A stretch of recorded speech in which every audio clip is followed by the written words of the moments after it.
Tudo bem, pessoal? Continuando com a nossa aula, de instalação de servidores Linux na disciplina Gerência de Servidores Linux. Após a aula passada, onde nós criamos a máquina virtual do Ubuntu, né, nós vamos dar sequência ao resto da nossa aula, que é especificamente a instalação do servidor LAMP, que a gente chama de LAMP de Linux, A de Apache, M de MySQL e P de PHP.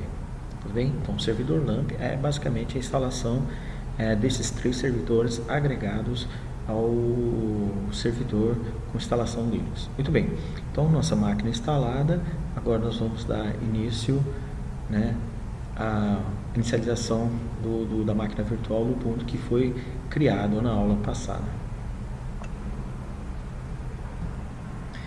Muito bem, depois que a máquina for inicializada, nós vamos proceder com o login. Conforme a aula passada, nosso login era aluno, e nossa senha 1, 2, 3, 4, 5, 6, né? Então nós vamos ter, né, a inicialização do nosso sistema. Como foi dito na aula passada, a interface do LXDE associado ao Ubuntu torna-se bastante intuitiva e bastante fácil, porque na realidade o LXDE é uma interface bastante leve e ela já foi criada justamente com esse intuito de ser uma interface leve para que possa ser utilizado em qualquer tipo de computador, né, com qualquer tipo de configuração de hardware, até os mais modestos, e que também tenha um entendimento para os usuários mais leigos, né, os usuários mais iniciantes. Vamos lá, então a barra dele aqui é simples, é como se fosse no sistema operacional Windows, né, uma barra de inicialização, né, dele. E aí a gente tem as aplicações aqui, elas bastante bem organizadas em categorias. Toda vez que você inicializa, você instala um sistema, uma distribuição baseada no Linux, principalmente no Ubuntu, ele sempre exibe uma janela onde ele solicita que você faça a atualização de alguns pacotes. No momento, para nós, isso não é interessante, então nós vamos deixar essa opção para mais tarde, tudo bem? Então, muito bem, a primeira coisa que eu sempre faço quando a gente instala o sistema operacional, e como nossas disciplinas são bastante baseadas no terminal, no modo terminal, ou seja, na inserção de comandos, é colocar aqui disponível na tela para a gente um terminal. Então aqui no caso do LXDE, ele disponibiliza esse terminal que é o chamado LXDE. Bom, a forma da gente trazer isso como atalho para a nossa área de trabalho é muito simples. Basta você vir aqui, inicializar, né? Então, sistema, aí você posiciona aqui em cima do LX terminal, segura o botão esquerdo do mouse e arrasta esse ícone para a área de trabalho. Pronto, então nós já temos estabelecido aí, né, o nosso terminal, né, como ícone na área de trabalho. Muito bem, agora a gente dá dois cliques, abre o terminal, vocês vão perceber, eu vou maximizar essa tela, vocês vão perceber que ele está numa coloração branco, né, de foreground, ou seja, branco formato das letras, e o fundo preto. Nós vamos alterar isso aqui até para uma visualização melhor. E também por uma questão de saudosismo, como eu sou oriundo de tempos mais antigos da computação, onde não havia interface gráfica nem nada, eu gosto de colocar naquela cor mais verde, né? Então é só clicar com o botão direito aqui na tela, a gente vem na opção preferências, bem? Então vocês vão perceber aqui a letra, você pode escolher o formato de letra que você quiser, né? E aqui embaixo ele vai aparecer, né, o formato dessa letra, bem? Só escolher o formato de letra que você se adequa melhor, ok? E selecionar ele, tudo bem? Eu gosto de usar, por uma questão de saudosismo mais especificamente, esse formato de letra aqui do Nimbus, ou então outros formatos aqui. Você pode usar o Djavit também, que é bastante usual, né? Ou o próprio Monospace, que é o padrão dele mesmo, né? Tudo bem? Você pode alterar também a questão da fonte, como colocar um formato itálico, médio itálico. Então você pode perceber que ele muda, né? Que esse médio itálico, esse médio, seria basicamente o correspondente ao bold, né? Ou seja, o negrito, né? Então eu vou colocar Nimbus Mono L no formato bold e mais ou menos 12, tá? O tamanho 12. Então dá um ok para a gente perceba na tela como que ficou. Então a gente vai perceber que realmente o formato da letra foi modificado. Vamos voltar de novo e nós vamos alterar dessa vez a cor da nossa fonte. Você pode vir direto aqui, escolher, selecionar uma dessas cores aqui, ou então pode vir também aqui na opção primeiro plano e você mesmo, né, selecionar aqui. Você pode clicar aqui, você vai perceber que a paleta de cores vai alterar e você pega esse selecionador, né, de fonte aqui e traz ele aqui para cima, tudo bem? Eu gosto de deixar ele bem aqui em cima. Se você, caso você já tenha a cor da fonte no formato hexadecimal, você pode vir simplesmente aqui no nome da cor e alterar também diretamente assim. Bom, então a gente vai dar ok, vocês podem perceber que já alterou aqui, que era um cinza um pouco mais claro, mais tendendo para o branco, e a gente dá um ok de novo. Então pronto, nós já fizemos essa modificação. Caso você ache esse tamanho de fonte pequeno, você pode voltar aqui de novo e alterar o tamanho dessa fonte. Então, a gente pode colocar, porventura, sei lá, vamos colocar um 14 só para a gente ver como é que ficaria o tamanho dele, se fica adaptado para nós ou não. Então, ok, muito bem, então ficou o tamanho 14. Qual que é o problema de colocar uma fonte muito grande? Então, é que, porventura, caso você execute comandos um comprimento maior, ou seja, tamanho maior, essa fonte ela vai extrapolar a sua janela e vai ficar difícil, ou seja, vai dificultar que você perceba detalhes na saída do comando. Bom, tudo bem. Então, bom, procedido isso, agora a gente vai executar o nosso navegador. Então, vocês estão vendo aqui, esse é o nosso navegador web, então você pode encontrar também pelo menu iniciar, na opção internet, ele vai estar disponível aqui, web Firefox, né? Então, nós vamos inicializar esse nosso navegador padrão e nós vamos, né, diretamente lá para o nosso site das aulas. Tudo bem? Muito bem. O Firefox abrindo pela primeira vez, nós já vamos ter aqui a opção de navegarmos lá no nosso site. Conforme eu falei para vocês, a gente vai navegar, vai utilizar as aulas disponíveis no nosso site. Essas aulas, pessoal, elas não têm restrição qualquer, né? E elas estão abertas para qualquer pessoa, né? Qualquer público que esteja com uma necessidade, né, de utilizar essas aulas. Então não precisa ser especificamente aluno nosso, ele pode, né, ser acessado por qualquer pessoa, não tem restrição nenhuma de acesso a ele, é um site totalmente público.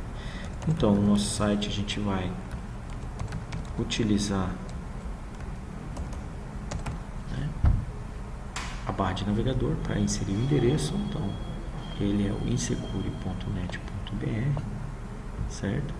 Aqui é o endereço do nosso site.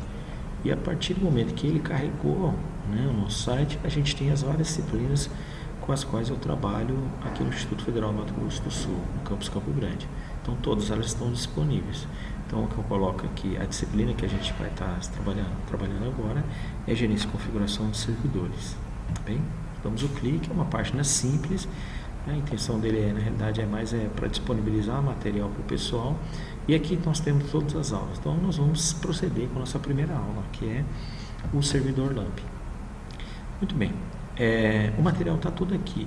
O material que eu geralmente disponível para o pessoal é um material bem simples. Eu procuro não colocar muito conteúdo, também para que não fique muito cansativa a leitura desse material, mas que pelo menos tenha um referencial teórico, né, um estado da arte, para que o aluno possa também, caso ele precise um pouco mais de conhecimento, já conseguir, estudando esse material, essa parte teórica do nosso material, já ter um entendimento bastante aceitável ou bem legal do que se trata essa aula específica aqui.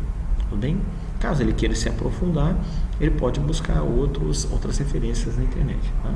Bem, então aqui a gente tem a parte teórica, onde é explicado, né, de uma forma bem geral o que é o servidor LAMP, que é o Linux, que é a parte MySQL e PHP, e aqui embaixo, de uma forma bastante simples e didática, o passo a passo da instalação. é bem como a gente usa no jargão, que é uma bem receitinha de bolo, né? Ou como nós costumamos chamar na informática, na computação, de hands-on, ou seja, mão na massa mesmo. Outro detalhe, antes que nós não nos esqueçamos, é que esses comandos, eles estão todos baseados na família do Debian, ou seja, qualquer distribuição que é baseada no Debian, né, que seja ele Ubuntu, Elementary OS ou qualquer outra distribuição baseada no Debian, esses comandos são perfeitamente utilizáveis, né? O que muda de uma distribuição para outra, basicamente, só para a gente especificar, basicamente nós temos 3 grandes famílias no Linux, que a gente tem a família do Slackware, que é uma distribuição bastante ortodoxa, bastante antiga, até a distribuição que mais se aproxima do Unix, até pelo fator do seu sistema de inicialização não se basear no System V init, né, ou System 5 init, mas sim no BSD init, que é o que o Unix usa, né? E é uma distribuição extremamente assim, enigmática, bastante como é que a gente pode usar uma palavra assim, bastante gostosa de se trabalhar, porque ela permite que, inclusive no ato da instalação, você personalize inclusive o seu hardware, definindo inclusive qual que é o tamanho do bloco de disco que você quer destinar para aquele seu sistema, né? Então é uma distribuição que eu usei bastante, é muito legal. Se você quiser obter mais conhecimento, se você quiser modificar o seu Linux, customizar o seu Linux ao seu gosto, é uma distribuição que eu recomendo bastante, né? Antigamente tinha muitos problemas de compatibilidade de hardware, mas a partir do momento que você possui uma máquina virtual e essa máquina virtual ela virtualiza praticamente todas as suas interfaces, então esse problema ele está bem palpável hoje em dia, né? Está bem transparente. Então eu recomendo que você que baixe uma versão do Slackware algum dia e faça esse teste. Muito bem. A outra distribuição que nós temos é da família Red Hat, aí nós temos CentOS, Fedora e etc. Então o que basicamente muda são os nomes dos pacotes, né, de uma distribuição para outra, ou seja, de uma família para outra, e o repositório de pacotes, ou seja, aqui no caso da família Debian nós usamos o apt-get, né, ou seja, nós damos os repositórios da apt, que são os repositórios padrão da família Debian. Por exemplo, na família Red Hat a gente utiliza o i1, né, que é o repositório deles. Muito bem, então para não delongar muito essa videoaula, nós vamos pegar, olha só pessoal, nós vamos selecionar, para que você evite até de você ficar digitando comandos e no ato da digitação errar uma letra do comando, né, desse comando, seleciona, dá um Ctrl C, certo? Normalmente, e aí alterna a janela para o seu navegador, tudo bem? Detalhe, para que você execute tarefas administrativas como instalar pacote, você precisa ter permissão do usuário root. Eu vou alternar a janela e vocês vão perceber aqui, que o prompt, vocês estão vendo o prompt aqui, ou seja, esse indicativo aqui de que o terminal está pronto para receber comandos, né, é diferente daqui desse nosso caso aqui. Nós temos aqui o dólar, que a gente fala, né, que é esse símbolo monetário, e nós temos aqui o cerquilha, ou hashtag, ou a cruzilhada, o pessoal costuma chamar também, enfim. Então, esse símbolo aqui indica para mim, né, indica para o usuário que ele está logado no terminal como usuário administrador. E esse símbolo indica que o usuário está logado como usuário simples, tudo bem? Usuário comum. Bom, com esse terminal eu não consigo instalar pacotes. Vejam bem o que acontece. Desculpa. Eu vou repetir de novo, tá? Para você digitar comandos, ou seja, para você colar comandos, né, na área de trabalho, você precisa, né, de uma alternativa extra, que é o Ctrl+C, Ctrl+V. Todas as outras aplicações, para a gente copiar um texto, basta a gente selecionar, né, e copiar com Ctrl+C. E para colar, a gente utiliza o comando Ctrl+V. No terminal do Linux, você precisa adicionar o Shift, ou seja, em vez de ser Ctrl+C, Ctrl+V, Ctrl+C para copiar e Ctrl+V para colar, você precisa apertar o Ctrl+Shift+C para copiar e Ctrl+Shift+V para colar. Tudo bem, pessoal? Bem? Então, olha aqui, eu vou proceder com esse comando, apertei a tecla Enter, e ele vai dizer para mim, né, em linhas gerais, que eu preciso ser um root ou algum usuário administrador para proceder com esse comando. Muito bem, no Ubuntu é super simples, você digita sudo "-s", né, ou então você pode colocar simplesmente sudo, seguido do comando que você quer executar. Tá? Tudo bem? Aí o sistema vai pedir para você a senha do usuário administrador, que no nosso caso é 1, 2, 3, 4, 5, 6. Muito bem, e ele vai inicializar a instalação do nosso pacote. Do nosso pacote aqui, ele vai acusar, né, que você tem esse pacote, todas as dependências que vocês estão observando aqui, que ele vai instalar automaticamente e que você precisa dar o seu consentimento, que no caso é o sim. Bem? Então, olha só, pessoal, caso, né, uma observação, caso ele retorne uma mensagem de erro dizendo que aquele comando não está disponível, certo? Ou aquele pacote não está disponível, você necessitaria fazer uma atualização do seu repositório, que é o que nós vamos ver mais para frente. No próximo comando eu já vou dizer como fazer isso.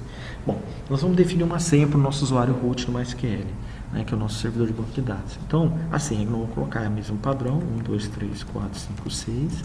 Ele vai pedir para você redigitar, então 1, 2, 3, 4, 5, 6, certo? E ele já vai proceder com a nossa instalação.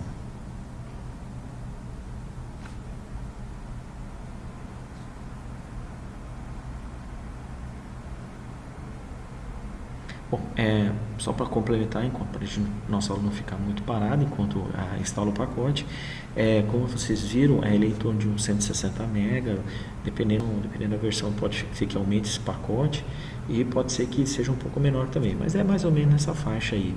Em algumas versões ali chega até uns 190 MB mais ou menos, mas não passa disso não. E dependendo, obviamente, da sua largura de banda, né, da velocidade de internet, como a gente costuma chamar mais popularmente, ele pode ser mais rápido ou um pouco mais lento, né? Mas de uma forma geral, é basicamente essa instalação aí. Tudo bem? Então pronto, nosso servidor banco de dados MySQL já está instalado. Vamos fazer o teste aqui, a gente digita o MySQL menos o root menos P, tá? Que é para a gente ver se a gente consegue fazer o login no nosso banco de dados. Então, MySQL, o próprio nome já disse, é para você chamar o serviço MySQL, menos o indica para a gente que está o usuário, a gente está utilizando o usuário, que no caso aqui nós vamos colocar root, e o menos P indica no comando que nós vamos inserir, estamos pedindo para o MySQL para a gente inserir uma senha. Bem, ele vai pedir logicamente para você digitar a senha, 1, 2, 3, 4, 5, 6, né? E ótimo, ele já entrou no nosso servidor banco de dados. Então, esse prompt aqui, modificado, já mostra para nós que nós já estamos dentro do banco de dados do MySQL. Então, para a gente só executar um comando, então show databases, que é um comando especificamente para mostrar para nós que quais são as bases de dados que nós temos lá, os bancos de dados que nós já temos lá. Só relembrando um detalhe, não é o foco dessa aula, dessa disciplina, mas todo comando que é inserido no MySQL tem que ser encerrado com o ponto e vírgula. Muito bem, vamos dar o Enter, ele vai mostrar para nós esses comandos, esses bancos de dados que já tem disponível, que são os bancos de dados padrão, né, instalados, né, no MySQL. Muito bem, agora eu vou dar o comando de saída, exit, e nós vamos voltar de novo ao nosso prompt. Tudo bem, pessoal? Muito bem, agora continuando, após a instalação do MySQL, nós vamos dar prosseguimento à instalação dos outros itens que compõem o nosso servidor LAMP. Então, o próximo é justamente o PHP. Muito bem? Então, nós vamos, mesma coisa novamente, digitar sudo, Ctrl Shift V, para nós colarmos o comando aqui no terminal e vamos proceder com a instalação. Esse pacote já é um pouco menor, está mais ou menos em torno de 30 megas e a instalação dele é extremamente rápido também. Tudo bem? Só um pequeno detalhe, O PHP, ele é um dos ambientes de programação mais utilizados na web hoje, atualmente. Não sei precisar aí qual que é a porcentagem do ambiente web que roda aplicações, né, baseadas em PHP, mas o número é extremamente grande. Fora que isso, a gente tem outros ambientes, né, de interação, né, na web que são feitos também em PHP. Por exemplo, o próprio WordPress é feito em PHP, o, o ambiente de aprendizado virtual, que é o Moodle, feito em PHP, e assim por diante. Tudo bem? Então vamos lá. Agora o próximo passo é instalar o nosso Apache. Então nós vamos instalar o Apache, certo? Novamente o mesmo processo, digito sudo, né, colo o pacote, sim, bem, ok, rapidinho, e nós já temos ali o nosso Apache instalado. Eu vou apertar as teclas Ctrl e L para limpar minha tela, ok? Tudo bem? Então tá. Bom, aí seguindo o material, a gente coloca aqui que basta a gente colocar na barra de endereços o IP, né, da máquina virtual, ou se não, então simplesmente localhost, ou então quem preferir também o endereço loopback 127.0.0.1. Muito bem, então eu vou dar um Ctrl N para abrir um navegador novo, né? Ok. Muito bem, então aqui eu vou colocar localhost e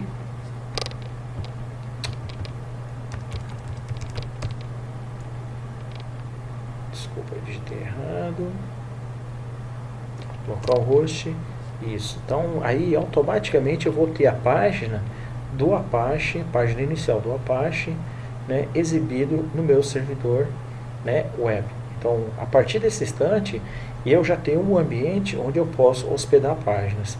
Então, mas nas próximas videoaulas, perdão, nas próximas videoaulas nós vamos ver como criar, né, esses domínios, os domínios virtuais, como criar uma intranet e assim por diante, para que a gente possa ter um ambiente, né, de hospedagem de página web mesmo.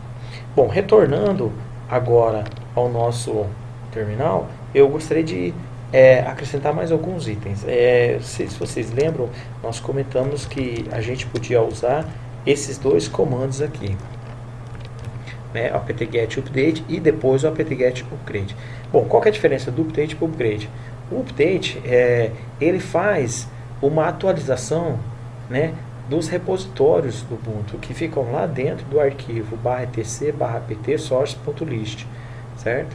Então, clicando, né, obviamente o Enter, vocês podem perceber que ele começa a pesquisar, né, todos os repositórios que eu tenho na minha máquina, ou seja, né, naquele arquivo source.lst. Então, ele faz a verificação de todos eles e atualiza essa lista de repositórios, né?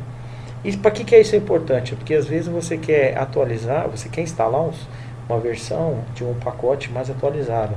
E quando você digita esse comando para atualizar esse pacote, o sistema avisa que o software não foi encontrado, que aquela versão não existe e tal.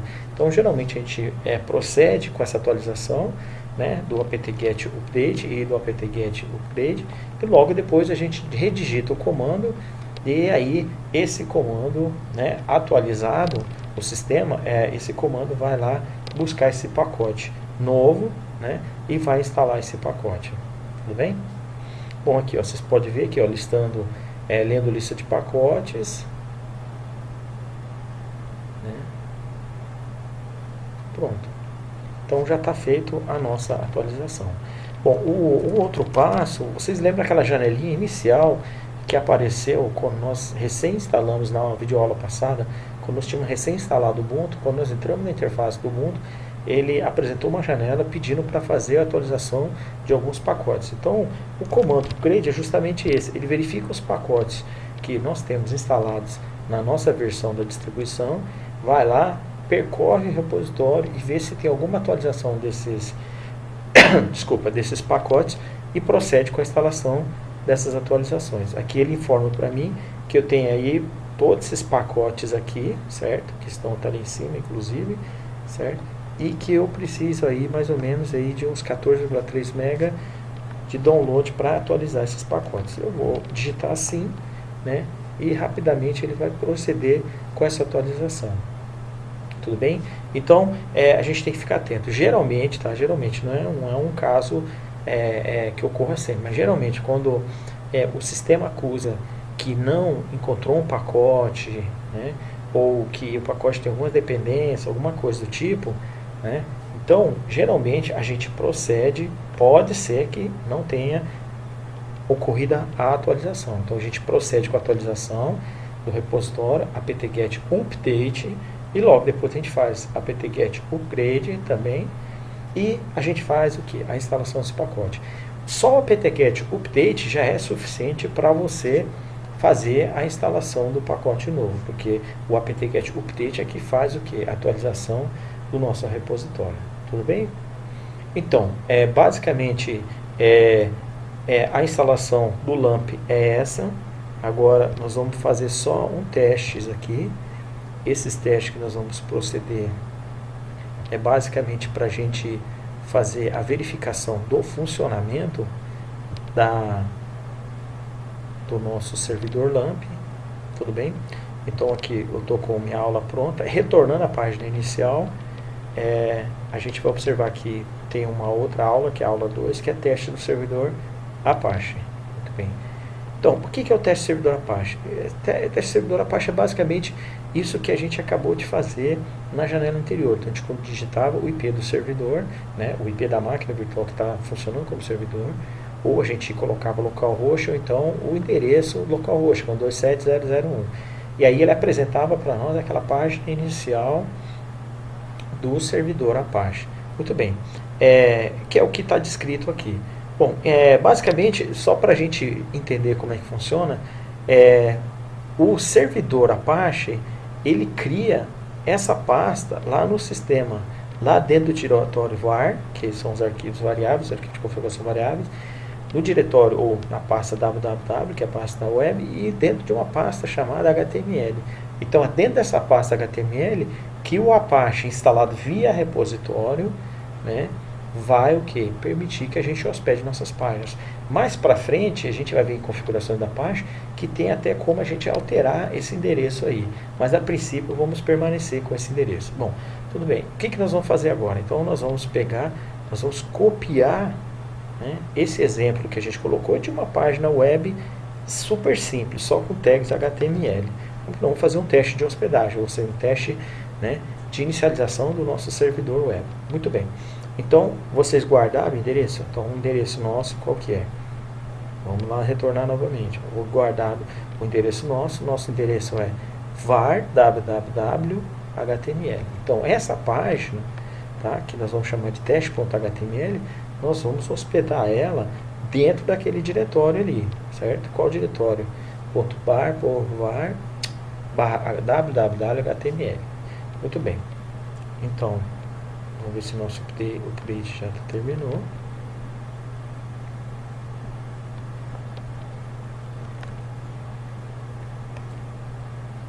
Bom, como aqui está um pouco demorado, então para a gente poupar nosso tempo, eu apertei as teclas Ctrl Shift N, certo? Porque no terminal tudo você tem que ter o Shift. Se você no navegador clicar Ctrl N, olha só, perceba que eu vou estar abrindo uma nova janela, aqui ó, uma nova janela de navegador, certo? A mesma coisa se eu fizer numa aplicação, né, por exemplo, um editor de texto. No terminal, para eu abrir um novo terminal a partir de um terminal anterior, tá?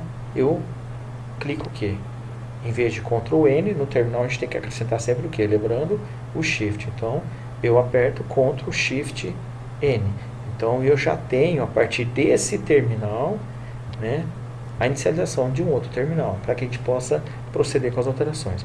Bom, como eu vou precisar executar vários comandos, eu não recomendo fazer muito isso não, mas como é um ambiente de aula, não tem perigo essa questão de segurança e tal, é um ambiente extremamente controlado, e um ambiente fechado a princípio, e um ambiente exclusivamente acadêmico, então já vou dar o comando sudo "-s", onde ele solicita a senha do usuário, né, para mim, e a partir do momento que eu digitei a senha do usuário, ele vai disponibilizar um terminal para que eu fique executando comandos indefinidamente. Você tem que ficar toda hora digitando no sudo. Tudo bem, pessoal? Então agora vamos lá. CD, né? O que é o CD? O CD é um comando, né, que o Unix, o padrão POSIX de uma forma geral. O padrão POSIX, o que é? O padrão adotado, né, por todas as versões de sistemas operacionais que adotam algumas determinações em relação parecidas, semelhantes ao do Unix. É um padrão que foi criado numa época pelo pessoal, né, que trabalhava com as várias versões do Unix para que se padronizasse. E aí o Linux veio, né, houve aquelas construções iniciais do sistema operacional Linux, e a partir de um determinado momento, para que ela não destoasse também, ela acabou aderindo ao padrão POSIX, ou padrão POSIX. Esse padrão POSIX ou padrão POSIX é um padrão que determina para mim a árvore de diretórios, que eu tenho que ter uma padronização, os comandos, né, e etc. Então esse comando CD ele serve tanto para Linux quanto para Unix, inclusive no DOS ele é utilizado. Se você abrir um terminal no Windows e digitar o CD, ele vai funcionar da mesma forma que funciona aqui. Bom, o que quer dizer o comando CD? O comando CD vem no inglês C de change, D de directory, ou seja, altere ou mude o diretório. Então eu colocando o comando CD e colocando, veja bem pessoal, desculpa, eu colocando aqui o endereço do diretório a qual eu quero ir, né? O que ele vai fazer? Ele vai alterar o meu diretório atual, que é o aluno, para var www.html. Então veja bem, ó, inclusive mudou aqui, certo? Estão vendo? Bem, então vamos lá. Eu vou dar um ls, que o ls vem do comando, quer dizer, list, é a abreviatura de list em inglês, quer dizer, list para mim tudo que eu tenho dentro do meu diretório, da minha pasta, e aí vocês vão ver exatamente o que? Esse comando nana, que é o que? É justamente aquele, o comando index, o arquivo index, que associado ao comando nano vai mostrar para mim um arquivo que é justamente o index.html, que é justamente aquele arquivo que quando a gente digitou no navegador localhost, ele apareceu naquela página HTML, que é a página de inicialização do Apache. Então aqui, ó, vocês estão vendo? Então aquela página que aparecia lá no navegador quando digitava localhost é justamente esse arquivo index.html. Muito bem, agora então o que nós vamos fazer? Vamos digitar nano, né? Vamos colocar teste.html. O Nano, pessoal, é um editor de texto simples, extremamente simples, mas também extremamente usual, né? Como costumo brincar, ele é bastante usual e bastante prático, né? E na realidade ele não está ali, não é um editor de texto, ninguém vai escrever um artigo, um TCC, né, final de curso usando o Nano, obviamente, mas para a gente utilizar o nosso terminal é um dos melhores. Aí tem uma variação dele que chama Pico e etc e tal. Mas geralmente é isso, Nano, Pico, tanto faz, né? Os editores mais utilizados. Enfim, um editor bastante simples. Então eu coloco Nano e o nome do arquivo que eu quero criar e automaticamente ele já abre o editor criando o arquivo com esse nome. Vocês estão percebendo? Então olha só, como é que eu colo algum dado no terminal? Ctrl Shift V. Certo? Tudo bem? Então vamos lá. Opa, desculpa, aqui já fechou aqui o nosso navegador. Vamos buscar aquele arquivo nosso lá. Aqui eu já vou até sair desse terminal. Tudo bem? Só mais um momentinho que o nosso navegador já vai abrir. Muito bem. Então aqui nós vamos abrir Insecure. Opa, já está aqui, tudo bem? Então aqui, ó, nós vamos copiar esse arquivo, certo? Ctrl C, aí Ctrl Shift V. Vocês podem perceber que automaticamente já passei todo aquele conteúdo para cá. Agora, para salvar um arquivo no Nano, nós apertamos as teclas Ctrl X ao mesmo tempo e ele vai perguntar: você quer salvar esse arquivo, né, que você acabou de inserir modificações? Eu, sim, quero. E aí ele pergunta para mim, ó, você tem certeza que o nome do arquivo tem que ser teste.html? Caso eu queira, eu posso, né, dar o backspace, né, ou a tecla retornar e alterar o nome desse arquivo. Se não, eu só simplesmente dou um Enter e pronto, o arquivo já está lá. Vamos dar um ls, veja bem, então agora apareceu o arquivo index.html e o arquivo teste.html, tudo bem? Bom, agora vamos fazer o teste. Como é que eu faço o teste? Eu venho aqui, quando eu coloco localhost, certo? Simplesmente localhost, ele vai mostrar para mim aquela página de inicialização. O que é o index.html. Ou seja, se eu estiver digitando, né, localhost, ele vai lá e puxa uma página, carrega uma página chamada index, que fica dentro da pasta var www.html. Portanto, ou no entanto, se eu colocar algum arquivo lá e eu quiser que esse arquivo seja exibido no meu navegador, então eu coloco localhost seguido da barra e o nome do arquivo que eu acabei de criar, então HTML, ok? E eu clicando, ó, o que vai acontecer? Aquela página, assim, ou aquele arquivo, né, que a gente tinha copiado, vocês estão vendo? Teste servidor LAMP, e aqui é o título que aparece na página, aqui, ó, tá vendo? Teste servidor LAMP, a parte teste do servidor LAMP, tudo bem? Então, é assim que a gente consegue hospedar uma página web de forma bastante simplificada dentro de um servidor LAMP. Tudo bem, pessoal? Bom, dando sequência, se a gente perceber, a gente tem mais alguns testes que eu coloquei disponibilizado aqui para vocês, tá? Que é justamente para a gente testar, para ver se o nosso PHP está funcionando ou não. Como é que eu faço isso? É muito simples também, a gente procede da mesma forma.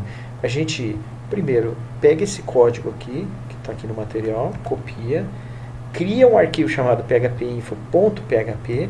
Todo o arquivo, pessoal, é importante perceber, vou dar um Ctrl L para limpar a tela, é importante nós percebermos que todo o arquivo, para executar as funções, as funcionalidades do PHP, ela tem que ter o quê? Uma extensão PHP. Então vamos lá.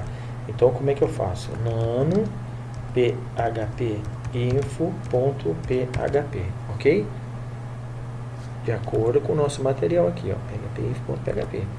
Aí eu dou um Enter, abriu o arquivo para mim, Ctrl Shift V, pronto. Então isso aqui, todo código PHP, ele tem que ser inicializado com essa tag aqui, né? Sinal de menor, ponto de interrogação PHP, e depois fechado, ou seja, fechar com quem? Com ponto de interrogação, sinal de maior.